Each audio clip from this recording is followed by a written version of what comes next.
Well, hi there, Brooke. Hello. We are so excited to be with you again today for episode number 7.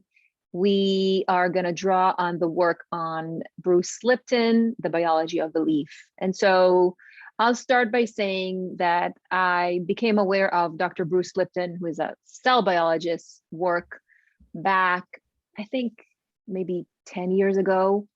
Um, he called it the biology of belief, which is an extraordinary subject in the field of new biology. It used to be new biology. Nowadays, it's kind of like a common biology for those who are more open-minded to that. He was a pioneer in this field since 2008. And Dr. Joe Dispenza, if you know who he is, extraordinary human being, has also joined the conversation about the interaction between our minds and our bodies and the processes by which cells receive information. He stated in one of his I think, podcasts, he said something that really struck a chord with me. He said, the thoughts are the vocabulary of the brain, and the feelings are the vocabulary of the body. So how we think and feel is what creates our state of being. Now, we also know that DNA does not control our biology, and instead DNA is controlled by signals from outside the cell, including the energetic messages coming from our own thoughts. So basically, if you change your thought, you can change your life.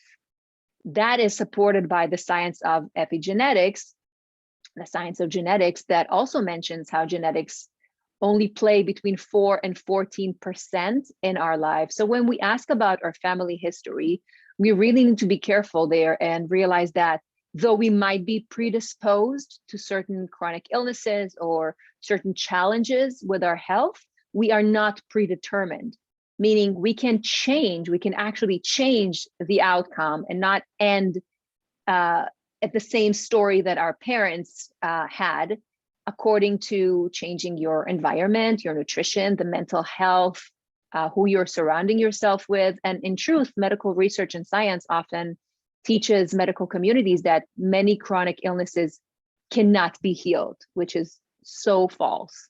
Or they teach medical communities the theories on the cause of chronic illness. And as someone that goes through a dietetics program and health science, I felt that a lot of the answers to the origin of a chronic illness or a mental illness, so many times they wrote, oh, it's inherited.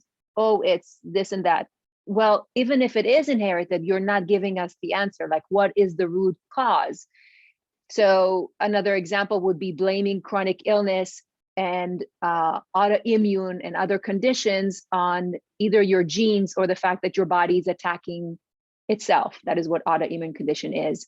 This is not the real true cause of chronic illness. And the symptoms, to this day, I feel like allopathic medicine is not even close to addressing that. Like, how can we, functional medicine does that, integrative medicine does that, actually targeting the root cause, and by that solving the issue and the challenge.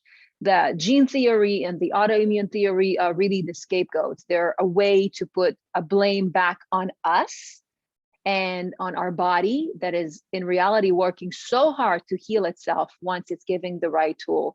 And so telling women that their own immune systems are destroying their glands and organs, or saying that they have faulty genes, that those faulty genes are the reason for their struggles and suffering, is, for me, is just a new level of body shaming and women's disempowerment, because women's genes and bodies have not suddenly fallen apart in the last 30 years, creating epidemic of symptoms and conditions that we're facing today.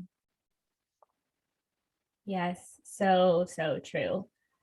I think that we've done ourselves a huge disservice by having everything blamed on our genes, or it's taking the power out of our hands and just saying that you're a victim to whatever your genetics say. And there's, I think, two pieces to that. One is these chronic lifestyle diseases and, autoimmune conditions and all of these things that we're seeing, just like you said, they're not primarily genetic. They are primarily the response to the environment that they're being put under, that our bodies are being put under. And then the second piece of that is when a doctor tells you something like, well, this is incurable, or this is just the way it is, and you're going to, you need to live like this in pain, or it's just the way it is. It goes back to full circle to the biology of belief that we'll get into more, but you then believe that. You believe that you are disempowered and that you have no say in that diagnosis that you've been given, or that there's nothing that you can do to empower yourself to make these changes and get out of pain or stop having these chronic conditions. So I think those two things combined are really doing a disservice to us.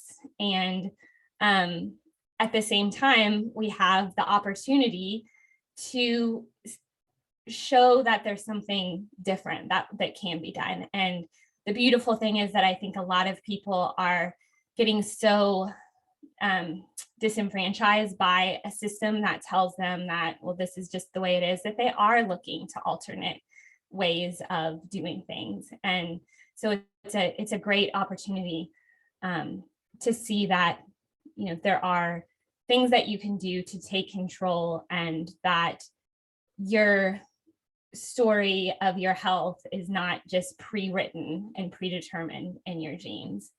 But I think that, like, going back to just, Dr. Bruce Lipton, and then I'm also a huge fan of Joe Dispenza's work as well.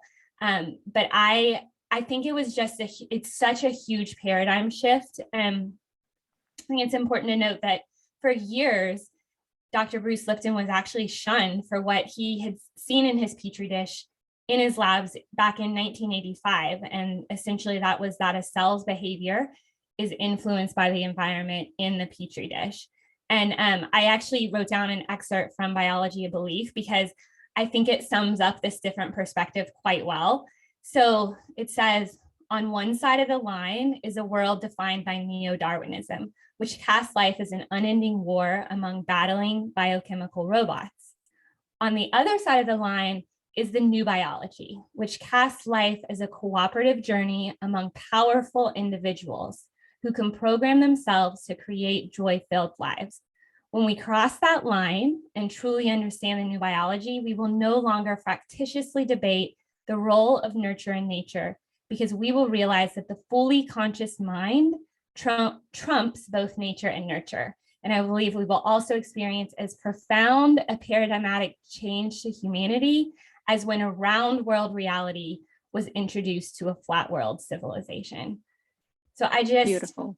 Yeah, I think that's such the truth, that we are looking through this lens, just like, before people realized the world was round, that you're looking at everything as if the world is flat, and it's going to alter how you're studying things. So it really is that huge paradigm shift. And I think that, like, on that same kind of train of thought, it's important to remember that science is a process rather than something to just be believed in.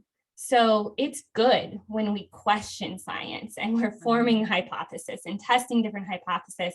And, I just looking at kind of where we are with our current landscape, it's interesting that, way back in the 17th century, you had Rene Descartes, who essentially said that there was like this complete separation of mind and body.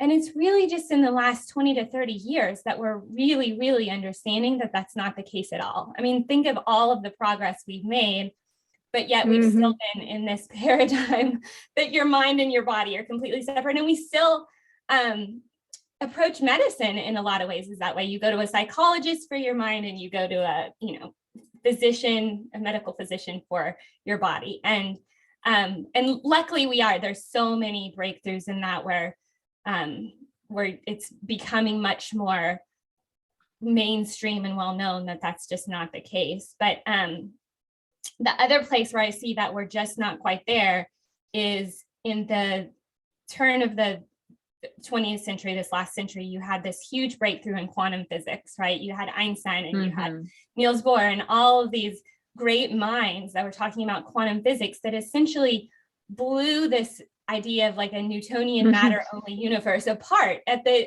subatomic level. Those rules just do not apply. But yet from the medical standpoint and like this realization of energy and matter are just this as kind of the same thing interchanged, we're not there at all. Like the idea of energy medicine or any sort of is just still kind of looked at as, you know, pseudoscience in a lot of fields. So I just think it's interesting that that it really does take some time for us to look at new ways of thinking and find ways to apply them to our lives in order to better ourselves. And I love seeing MDs that went through allopathic medical schools, all of a sudden finding themselves being more of integrative medicine doctors, or naturopathic doctors take on, you know, cases that allopathic medicine doesn't know how to deal with, or functional medicine is taking over the field, because that is truly the root cause of what is going on, right? And on a personal story, I remember when I was diagnosed with Hashimoto thyroiditis, we're trying to, you know, have a baby and the whole that. And I remember that I went to the endocrinologist and he said, well, you got Hashimoto thyroiditis, you're going to be on pills for the rest of your life. And internally, I was like, heck no, I am not going that route. So I did my research. I came across, in my case, I came across the need to change my lifestyle and putting some supplements. So basically Hashimoto thyroiditis, and again, this podcast is not to diagnose, it's educational purposes only, but I'm just sharing my story. An autoimmune disease is not when the body attacks itself, however, it's when the body has a pathogen to attack.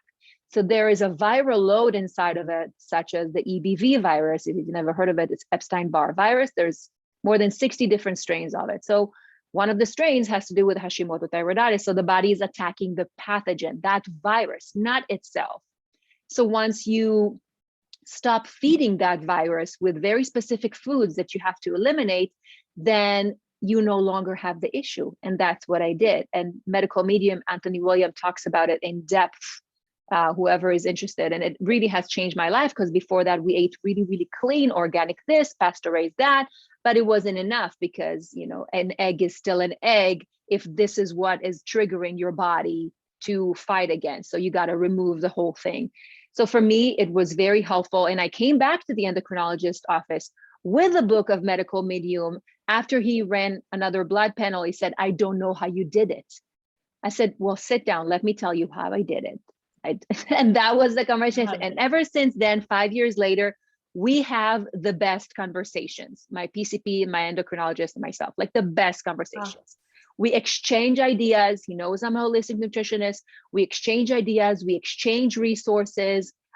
All I'm using them for really is lab work. And once I get lab results back, I know what I need to do and how to act in order to crowd out what's negative and bring in what is positive. So for me, knowing that genetics, for example, for those who suffer from XYZ, only play 4 to 14%, then I have the other, 86% to change my own lifestyle and our environment and our thought patterns. And by that, we can change our outcomes. So if you hold on that same disempowering thoughts or patterns that, let's say, your parents had, then I believe it's time to turn that around and to turn that pointed finger at ourselves. And as Ava Max says, maybe you are the problem. Just start taking full responsibility on your life. And I know it is hard. I realize that it was hard for me to change things around, but it also very empowering and liberating once you actually break that genetic chain, that karmic chain. You start working on yourself and you stand in your own strength. And that's where health coaches, nutritionists, and other resources can be amazing. Yeah. Well, that's I think that's amazing that you had a doctor that was so open to listen to you and was like, how did you do that? And that is the mark of a good doctor who, was like, let me learn from you. Let me have my eyes open. Yeah. And I agree, like health coaches and nutritionists can be such wonderful resources, because even if you're working with a functional doctor, like they can be great at being able to do your lab work and make sense of what it means. But sometimes to make those changes is not easy. It takes support. You need someone who can be there for you for questions and times when you're stumbling and times when you just don't know. So I completely agree. And yeah, I mean, it's like true empowerment and true sovereignty, how you're talking about personal responsibility, they only come from within.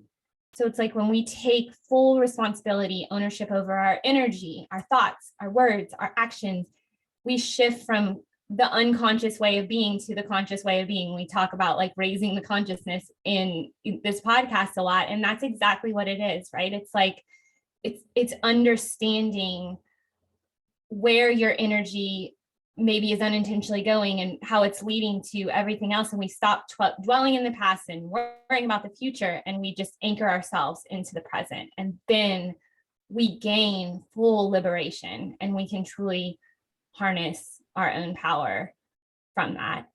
And, going back to like, it's being a little bit difficult sometimes. It's not always easy to take responsibility. I think that one thing to really keep in mind is that there's so much about our subconscious that is running the show that we're not even aware of. So, they say that about 95% of our behavior is actually driven by just our subconscious of what we do. But it's really empowering to know that there are ways that you can rewrite those subconscious programs. And the amazing thing is they can be rewritten super quickly with certain tools. And for me, like I've done a lot of emotional freedom technique, EFT, which is tapping. But there are other ones like RTT and which is rapid transformational therapy. There's eye movement desensitization and processing, EMDR. But essentially they're like body modalities, being able to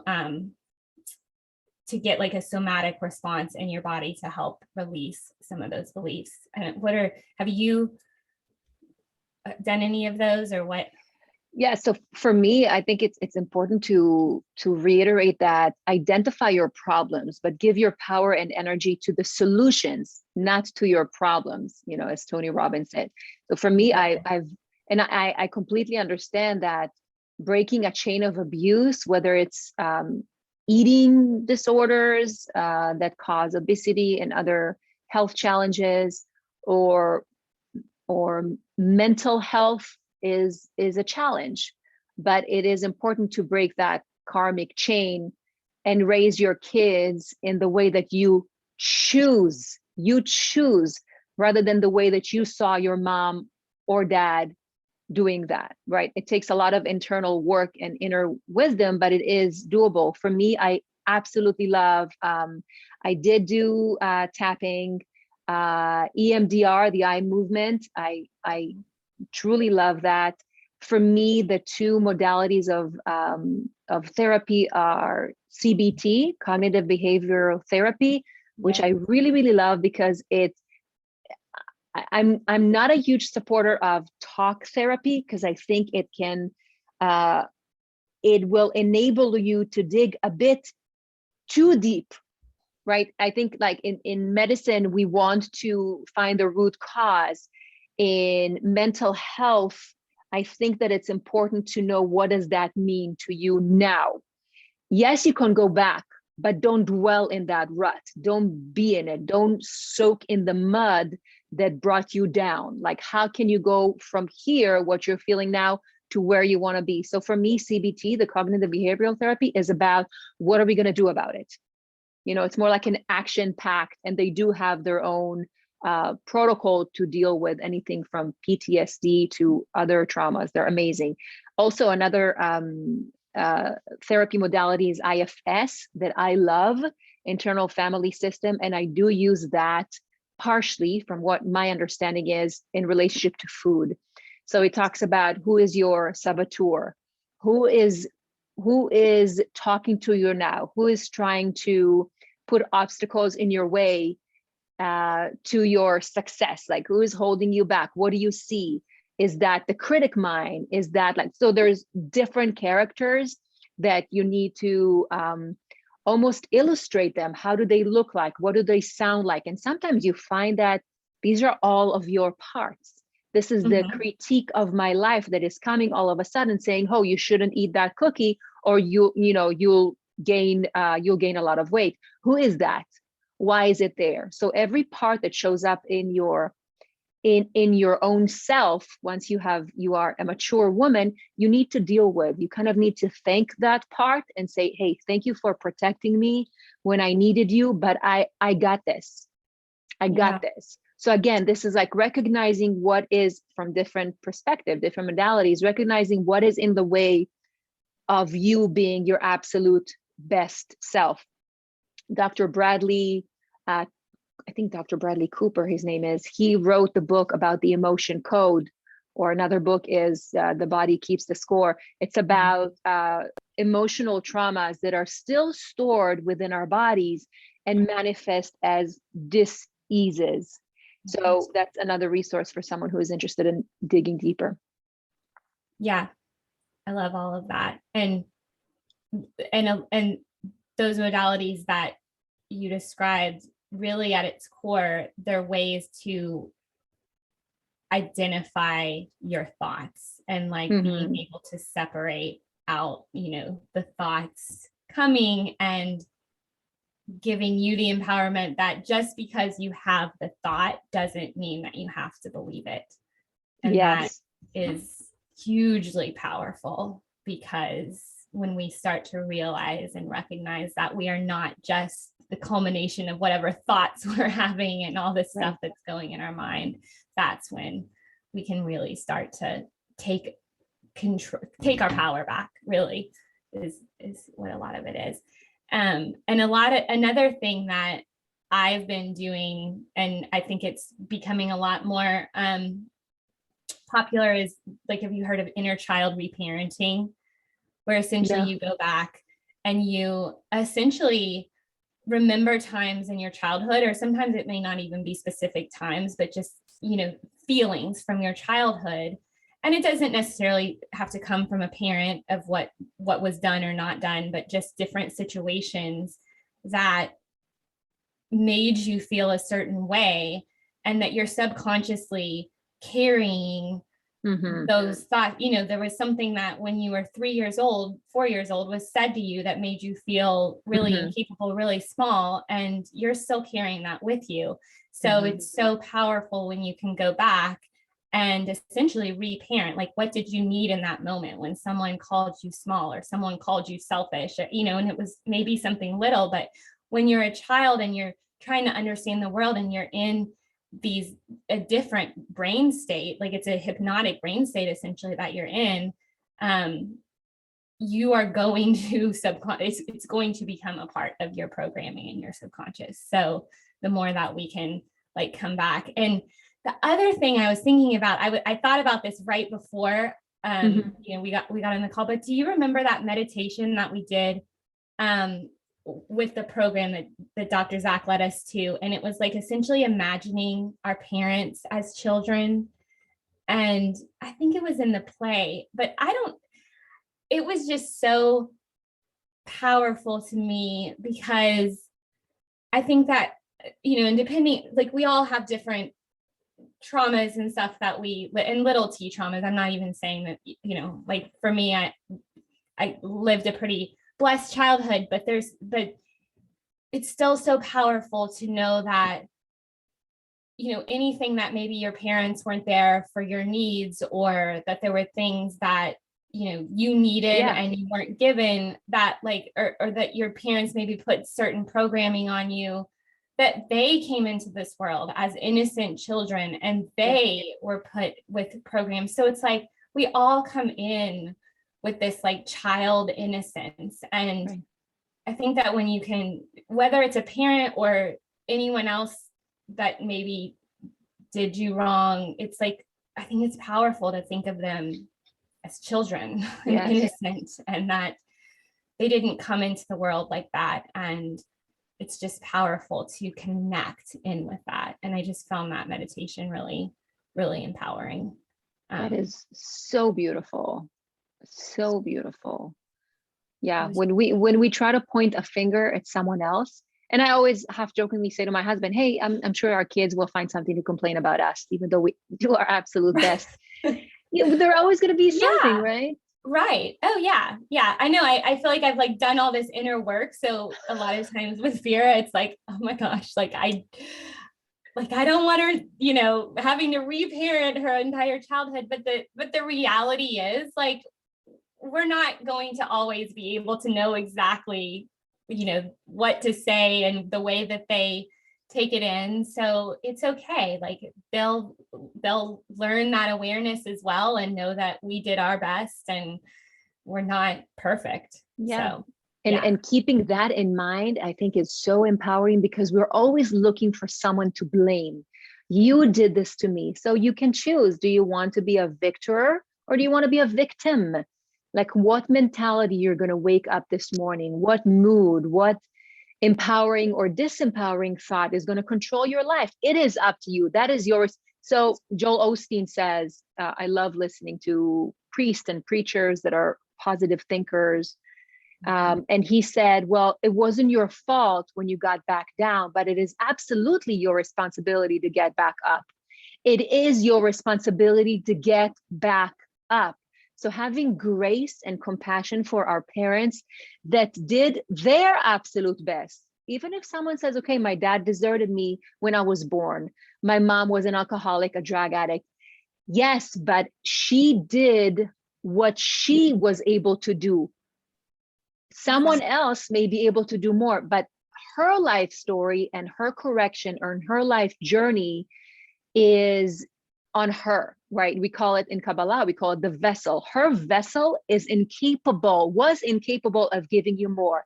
So what if what she or he did or didn't give you are your empowering tool to empower someone else today with that? May it be your child, may it be your friends, your partner. After you do your internal work, go ahead, shift it around, break that karmic chain, be that parent that you want to be, not that your mom wasn't or your dad wasn't for you. Who do you want to be is 100% up to you after you do your internal work. So once you find the knowledge about what it is you need to correct within yourself, go ahead, take massive inspired action, like Tony Robbins said, and do it. Work on yourself. You don't want to be that, that kid that still feels neglected, unloved, unheld, because your child will have that vibe with him or her. Yes. Yes. So beautiful and so true. Yeah. I think it's super important. And I think we also talked about DNA tests. So my husband is a big advocate of DNA tests and longevity and all these, we talked about it in a different episode, but Brooke and I were talking about, okay, don't hold on too tight to those DNA tests because it's only a small part of the bigger picture. I know a lot of people that are trying to crack the code to living to 150. Well, personally, I don't want to live to 150, but I want to live healthy, long life. Yes, yes, yes, but I don't have a number necessarily. I think that, and there was a beautiful study being done on centenarians. Centenarians are people who have reached the age of 100 years and more. It's that this term is also associated with longevity. So in 2012, the United Nations estimated that there were about 316,000 centenarians living worldwide. And these areas where they live are called blue zones. Those communities are in Ikaria in Greece, Sardinia in Italy, Okinawa in Japan, and funny enough, Loma Linda right here where I live in California. And what they found from these long-term studies is that their community life is what was essential and what is still essential to their longevity. Their faith is super strong, whatever faith they choose. They continue to live an active life, gardening and walking. You know, if you've ever been to Sardinia, there's uphills. You walk, outside of your house. When you just walk to the store, up and down all those stairs and uphills, it's already, an amazing activity. They walk well into their hundreds. They keep their family members really close, and they don't, like Americans, they don't isolate their aging parents, so they don't put them in homes. Instead, they really harness their resilience, and they keep them nearby and make them realize that they are essential, like we talked about, that they are important to the family life. That's who they draw the wisdom from. As far as their nutrition is about 80 to 90% plant-based, with celebratory occasional meat or fish, no more than 4 or 5 times a month.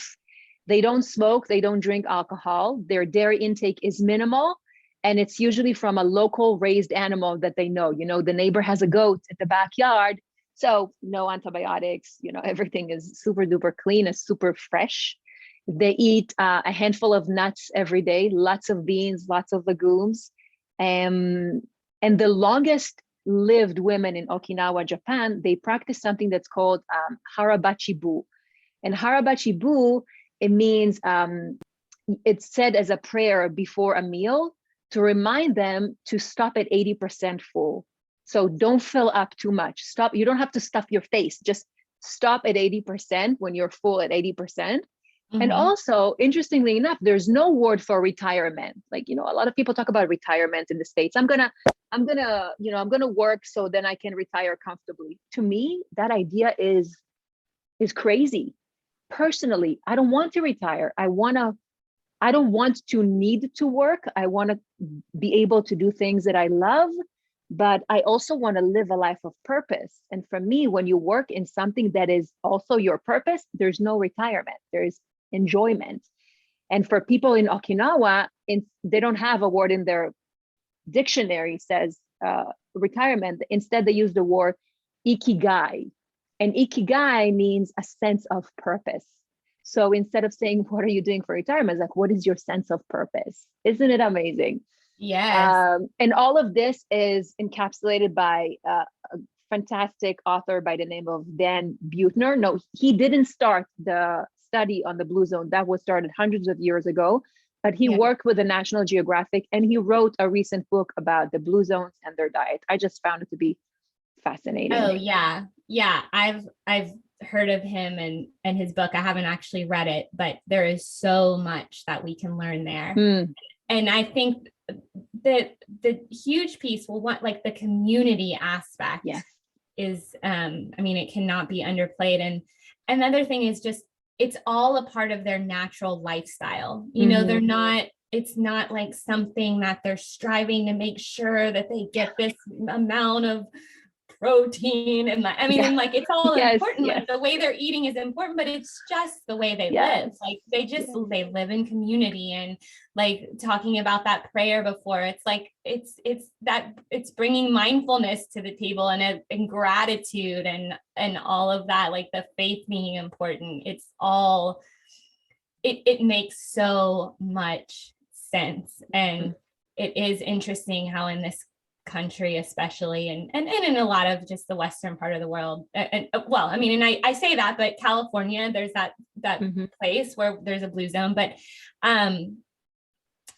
we just, like, the idea of retirement, like, you're so right. I've never really caught into that idea either. It's like, so I'm going to retire and then just like sit around and do nothing. That sounds miserable. And that is not good for you. Like, you have to keep engaging your brain and, like you said, have a sense of purpose. Like, that's going to keep you living a vital, happy life. And then the other thing there with, like, you have all of this evidence from the blue zones, but it's the fascinating work of telomeres. And essentially telomeres are like the piece of our genetics that I've heard it explained as like with the end of a shoestring, like the little Yes. plastic thing, Yeah. like that keeps it from fraying. Like that's basically what the telomeres are doing. And At the end of our chromosome, each chromosome. yeah, that's right. Okay. Yes, it's the end of each chromosome. And so as you know, those unravel, then it's harder for our cells to repair themselves, essentially. Mhm. But what they've found through, and I've read the telomere effect by Dr. Elizabeth Blackburn, and then she co-wrote it with somebody, and I can't remember who, but she essentially was the scientist that discovered telomerase, which is essentially the enzyme that replenishes telomeres. But that so much of what affects our telomerase are exactly what was spoken about in the blue zones, that like leading a life, you know, of purpose and a sense of community, and you know that you're getting a high quality nutrient rich diet, and your sleep quality and your exercise, and that your stress levels are managed. All of that is going into keeping your telomeres more intact, and they've actually been able to measure that. And Yeah. you know, it's so fascinating. And I also came across a study. Actually, it was actually Dr. Bruce Lipton referenced it in his Biology of Belief, but essentially that when it comes to isolation, social isolation, that they looked at the, like, you know, all of these different genes, and that the profile of a socially isolated person, the genetic profile, was completely different from someone who was, you know, in community. And it just says so much to to our longevity and what we need to do. And we know that telomere length shortens with age. So with each cell division, the telomeres get shorter. So as we age, they wear away. So however, there is strong evidence that telomeres can actually regrow if people switch to and maintain a healthier lifestyle. So biologically, someone can be 38 years old, but chronologically, which is the birthday date, he or she are 68 years old. So there's your chronological age, which is, you know, the birthdays you have, and there's your biological age, how old your body appears to be based on how it functions and how much wear and tear your cells have gone through. So yes, you can't change your chronological age, but you can do a lot of things to reverse your biological age. So let's just call it the Hollywood effect, where we are forever 30 and 20, and even into our 50 we'll be 20 or but there's a lot of truth to that. I mean, we've just literally said you can reverse your age. Yes. So from now on, when someone asks me for my age, I'm going to be like, how old do I look like? Yes. When you ask my kids, they say 12. I was like, I'll take it. Yeah, they have like no concept. Yeah, of course, I've heard the other way too, where people are like, oh, you know, little kids, oh, I guess you're like probably 70 or something. Yeah. Okay, no. No, I think their dad trained them well. Yeah. But well, and the other thing with aging that I've thought about a lot is like, do you know when you see people who it's like they look like they might be older, but they just look like they're full of life, like their eyes have a glow to them, and their skin is like healthy and alive. So it's not like this that they just don't have any wrinkles or anything like that, but it's like you can see the life behind their eyes, and you can just see this vitality. And like that is what to me is like the true like aging well. You know, it's not about trying to look like you're 20 when you're it's not about the Botox. 60. It's not right. Not It's like finding that light, like connecting in with your life force. Not that there's a lot of bad things about but not, to each his own, right? If that's what you choose, absolutely. Because I know a lot of women in the entertainment industry, they're not going to get any, according to their story, right? According to their perspective, they're not going to get the roles that they want if they don't do that, or those in the fitness industry. So there's a lot of appeal to getting that. It is not for me. It Yeah. is not for me. There's a lot of heavy metals in it. My body can't take it. I mean, I already had such a reaction from the epidural. It's not for me. But we're saying it is not about that exterior. It is not about the details of how I look like. Their vitality and their longevity is not an after effect. It is actually what is going on within their cells. And then a result of that is what you see, that glowing sense of purpose and vitality. Oh my gosh, I want that. That is amazing. So I strive to be that. Yeah. Yeah. Without Absolutely. putting a number. Yeah, exactly. And going back to like, the idea of like living to 150, it's like, well, why does it matter if you're living it? Like, it's more the idea of decreasing your disease span and increasing your lifespan. It's like, how much life do you have in the amount of time that you are alive? So it's not necessarily about living to a certain age. It's like living all of the days of your life up to that age where you were like in full energy and capacity, and you weren't just kind of put to pasture, which I feel like it, and I feel like that's how, going back to also how we treat our elderly and our, like, I just, you see other societies doing it much in a more respectful way, because Interestingly enough, I've only heard men like Dr. Mark Heyman and Asprey, and I think one more, talking about how they want to be that, even on Rich Roll. Rich Roll hosted a guy, I think he's 107. We have a friend who is 106 years old. He was an MD, and he's still within our community. So we interview him all the time, like interview by interview, I mean, sitting next to him and I say, hey, give us some nuggets on how are you doing it? But I find it really interesting that I have only male that are interested in that longevity aspect. I'm going to tackle it till 150 or 160. I have not come across any women saying, I want to live till 150. Maybe because we're living a full life. We already have so much on our plate, and maybe we are a little more mature and to say, you know what, I'm going to go with the flow here. I'm going to do my best, but let's not tackle this in a more masculine energy. Well, I'm going to conquer it here. And it's that is a very masculine energy. And even the biohacking world, which I mean, there are, females that get into biohacking. I'm not in, but it does seem there's money also in it. Yeah, that's true too. But it's very like data driven, and I'm just going to make sure, you know, I hit these numbers so I can live forever. And that is really interesting. Yeah. And we have an episode about masculinity and femininity energies. Yeah. From a spiritual standpoint. Yeah. I can't wait for that episode. Yeah. One. But and on the longevity, I also want to make a mention of Dr. David Sinclair.